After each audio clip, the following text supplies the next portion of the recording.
वीर वीरेण पूज्यते के दूसरा खंड। पुरुराज कहते हैं, तत् सर्वम अस्माकं आंतरिक विषयः बाह्य शक्ति तत्र हस्तक्षेपः असह्य वनराज। पृथक धर्मा पृथक भाषाभूषा अपि वयं सर्वे भारतीयाः। विशालम अस्माकं राष्ट्रं तथा हि उत्तरं यत् समुद्रस्य हिमाद्रेश्चैव दक्षिणं वस् तद् भारतं नाम भारती यत्र संतति। पुरुराज ने कहा कि तत्व सर्वम अस्माकं आंतरिक विषयम, कि यह सब अस्माकं हमारा आंतरिक विषय है। बाह्य शक्तियों का तत्र वहाँ हस्तक्षेप असह्य यवनराज, बाह्य शक्तियों का हस्तक्षेप करना असहनीय है। पृथक धर्म यानी अलग धर्म, पृथक भाषा भूषा अर्थात अलग अलग भाषा वेशभूषा वाले, अपि वयम हम सब हैं, हम सभी भारतीय, हम सभी भारतीय हैं। विशालम अस्माकं राष्ट्रम, हमारा राष्ट्र, अस्माकं हमारा राष्ट्र विशाल है, बहुत बड़ा है।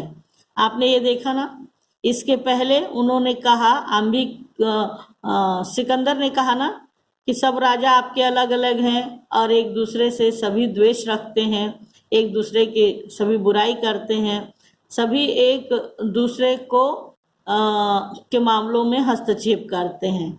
तो पुरुराज इसका उत्तर देते हैं और ये बताना चाहते हैं कि हमारे देश में कुछ भी होता हो वो हमारा आंतरिक विषय है। बाहर से दूसरे देश के लोग आकर इस भारतवर्ष के किसी भी बात में हस्तक्षेप करने का अधिकार नहीं रखते हैं।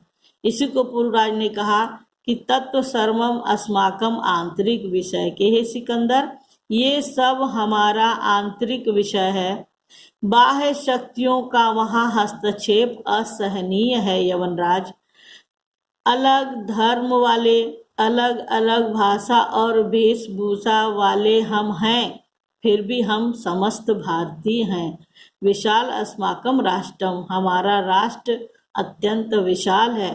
तथापि कहा ही गया है कि उत्तर से, जो समुद्र के उत्तर में है, समुद्र से यत् उत्तरम, जो समुद्र के उत्तर में है, और हिमाद्रश्च, हिमालय के दक्षिण में स्थित है।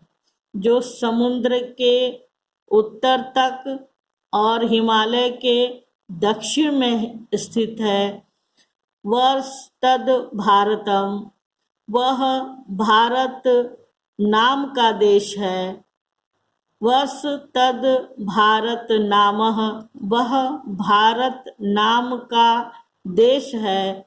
और वहाँ तत्र, वहाँ के संतति, वहाँ की संतान भारतीय है। जो समुद्र के उत्तर में और हिमालय के दक्षिण में स्थित है, वह भारत नाम का देश है, वहाँ के संतान भारतीय हैं। अर्थात आप देखिए, यहाँ बताया जा रहा है कि हम सब चाहे जिस भी धर्म का पालन करते हो, जिस भी राज्य में रहते हो, किंतु जब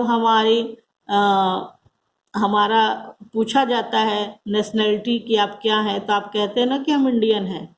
तो हम सब चाहें जैसे भी हों, अलग अलग धर्मों वाले, वेशभूषा वाले, किंतु हम सब भारतीय हैं। अलक्षेंद्र अथम में भारत विजय दुष्करम, तो भारत पर विजय कठिन है। दुष्कर मतलब कठिन। पुरुराज कहते हैं, न केवलम दुष्करम असंभव अपि, कि केवल दुष्कर, केवल कठिन ही नहीं है, असंभव भी है। अलक्षेंद्र अर्थात सिकंदर, सरोषम, रोष मतलब क्रोध और स के मतलब साथ, रोष के क्रोध के साथ कहता है कि दुर्विनीतम किम ना जानसी इदानी विश्व विजयनी अलक्षेंद्रस्य अग्रे वर्तत, कि हे दुर्विनीत, हे दुष्ट, पुरुराज को बोल रहा है ये सिकंदर।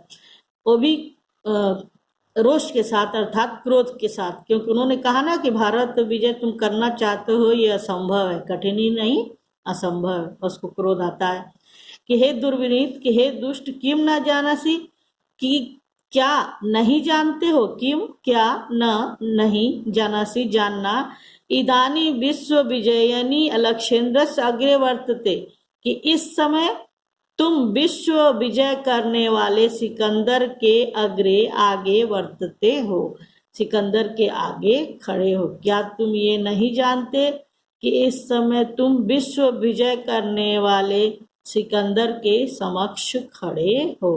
पुरुराज कहते हैं जानामी, जानता हूँ, किंतु सत्य तु सत्य एवं यवन राज, किंतु हे यवन राज, सत्य तो सत्य ही होता है।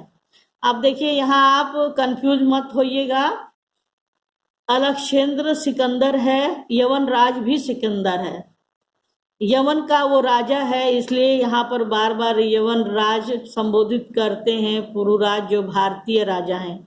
अलक्षेंद्र का मतलब भी सिकंदर, यवन राज का मतलब भी सिकंदर। तो कहते हैं कि हे यवन राज, क्या क्या जानता हूँ, किंतु सत्य तो सत्य ही है। भारती वयम गीताए संदेशम न विश्रामी, हम भारतीय, वयम मतलब हम भारतीय, गीता के संदेश को, गीता अर्थात कोई स्त्री नहीं, हमारा जो भगवत गीता है, हमारी जो धार्मिक पुस्तक है, उसका उल्लेख कर रहा है यहाँ पर लेखक। कहते हैं कि हम भारतीय, हम वयम भारतीय, हम भारतीय गीता के संदेश को न विश्राम, कभी भूलते नहीं है, विस्मृत नहीं करते हैं। विस्म राम अर्थात भूलना, कि हम गीता के संदेश को भूलते नहीं है। अलक्षेंद्र कहता है कस्तावतः गीताया संदेश, तुम्हारे गीता का क्या संदेश, क्या संदेश है। पुरुराज कहते हैं सूर्यताम, सुनिए, सूर्यताम सुनिए, हतो वा प्राप्यसि स्वर्ग जित्वा वो भोगस्य महिम, निराशे निर्मर्मो भूत्वा युद्धस्व विगत ज्वरः। कि गीता में कहा गया है कि हतो वा प्राप्यसि, यदि तुम युद्ध में हत अर्थात मृत्यु को प्राप्त करते हो, यदि तुम युद्ध में हत अर्थात मृत्यु को प्राप्त करते हो, तो तुम्हें स्वर्ग प्राप्त होता है। और यदि तुम युद्ध में जित्वा जीत जाते हो, तो भोगस्य मही, महिम अर्थात पृथ्वी, भोगस्य मतलब भोग, तो तुम इस पृथ्वी के भोगों को, पृथ्वी का भोग करते हो। इस प्रकार इच्छा रहित होकर, निर्ममो मोह रहित होकर, भूत्वा मतलब होकर, और विगत सुजरह संताप रहित अर्थात दुख का अनुभव किए बिना युद्धस्य युद्ध करो। देखो वीरों के लिए हमारी गीता में ये संदेश है। भगवान कृष्ण अर्जुन से कहते हैं कुरुक्षेत्र में, जब कुरुक्षेत्र में महाभारत का युद्ध होता है, कि हतो वा प्राप्यसि, कि यदि तुम्हारी युद्ध में मृत्यु होती है तो तुम्हें स्वर्ग प्राप्त होगा, और यदि तुम युद्ध जित्वा, युद्ध को जीत जाते हो, तो इस पृथ्वी के भोगों का तुम भोग करोगे, अर्थात जो भी पृथ्वी पे सुख है वो राजा का सुख सब तुम्हें प्राप्त होगा। इस प्रकार जो वीर है, जो मनुष्य है, उसे क्या करना चाहिए, इच्छा रहित होकर, निर्ममो मोह रहित होकर, विगत ज्वरः और संताप रहित होकर, अर्थात बिना दुख का अनुभव किए युद्धस्व युद्ध करना चाहिए। अलक्षेंद्र किमपि विचिंतित, अलक्षेंद्र चिंता करता है और कहता है अलम त्व गीतायः, कि गीता को छोड़ो, पुरुराज त्वम अस्माकं बंदी वर्तते, कि हे पुरुराज तुम हमारे बंदी हो। ब्रूहि कथम त्वपि वर्तितव्यम, वर्तितव्यम अर्थात व्यवहार, ब्रूहि कहो, कथम कैसा, त्वपि वर्तितव्यम कि तुम ही कहो तुम्हारे साथ कैसा व्यवहार किया जाए। पुरुराज कहते हैं यथ केन वीरेण वीरम प्रति, यथ कैन जिस प्रकार वीर वीर के साथ करता है। उन्होंने कहा अलक्षेंद्र ने कि तुम बताओ बंदी हो, तुम्हारे साथ कैसा व्यवहार किया जाए, तुम ही बता दो। पुरुराज ने तुरंत निर्भीकता से कहा कि जिस प्रकार एक वीर दूसरे वीर के साथ करता है। अलक्षेंद्र पुरो वीर भावनाएं हर्षितः, सिकंदर पुरुराज के वीर भावना से हर्षित हो जाता है, प्रसन्न हो जाता है और कहता है, साधु वीर साधु नूनम वीरः असि धन्य त्वम धन्या ते मातृभूमि। क्या कहता है? वीर भाव से हर्षित होता हुआ, प्रसन्न होता हुआ अलक्षेंद्र कि हे वीर, साधु साधु कि तुम धन्य हो, नून वीरसी निश्चित रूप से तुम वीर हो, धन्य तुम धन्य हो, धन्या ते मातृभूमि और तुम्हारी ये मातृभूमि भी धन्य है। सेनापति में उद्देश्य, सेनापति को आदेश देता है। सेनापति आता है, कहता है, सम्राट अलक्षेंद्र वीरस्य पुरुराज बंधनानि मोच्य। अपने सेनापति को आदेश देता है अलक्षेंद्र, कहता है, वीर पुरुराज के बंधनों को मोच्य मतलब खोल दो, उनके बंधनों को खोल दो। सेनापति यत् सम्राट आज्ञा पाई, जैसी सम्राट की आज्ञा। अलक्षेंद्र एकेन हस्ते, एक हाथ से पुरुराज को पकड़े हुए है और द्वितीयेन से और दूसरे हाथ से आंभिक के हाथ को गृहीत्वा ले लेता है। सिकंदर एक हाथ